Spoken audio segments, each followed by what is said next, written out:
Hello kabayan, magandang araw kabayan. Magtanggal pala tayo ng bumper ng Volkswagen Golf kabayan. Bago ang lahat kabayan, huwag kalimutan mag-subscribe at i-click ang notification bell for more car body repair, tutorial and tips kabayan. O paano tanggalin yung T-light kabayan? Ganun lang kabayan, yung pagtanggal ng T-light dyan, walang bolt dun sa loob, walang nut. So kailangan ikutin mo lang yung doon, yung plastic. Tapos pagtanggal, sikwat-sikwatin mo yan. Kasi ingatan mo yun kabayan, kasi yung labi-labi na yung kabayan, mabasag. Kasi kung kunting diferensya lang yan, kasi nasubukan ko na yan kabayan pagtanggal ko nabali yung dulo. Kasi yung di ba matulis yung dulo, yung pinaka dulo niya nabali. So kailangan ingatan yan pag magtanggal ka ng ganun.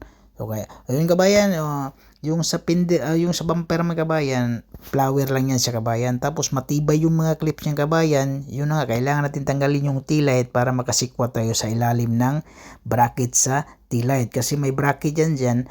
Wala naman siya ng tornilyo, walang clip dyan sa taas. Pero kailangan tanggalin yung T-light kasi sobrang tibay ang clips ng Volkswagen.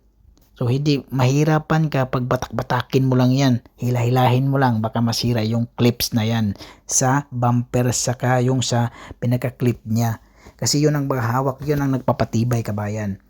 O yun sa baba naman kabayan, mayroong clips dyan, tapos mayroong flower din na bolt. Yun ang yung gagamitin mo yan, hindi 10mm yung flower na gamit natin.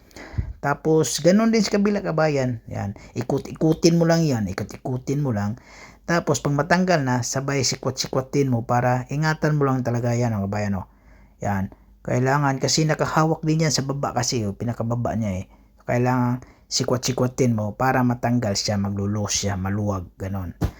Tapos, tanggal na agad kabayan, Tapos, may wiring doon sa baba, nakakonekta sa sensor kabayan. Di ba rin salamat kabayan?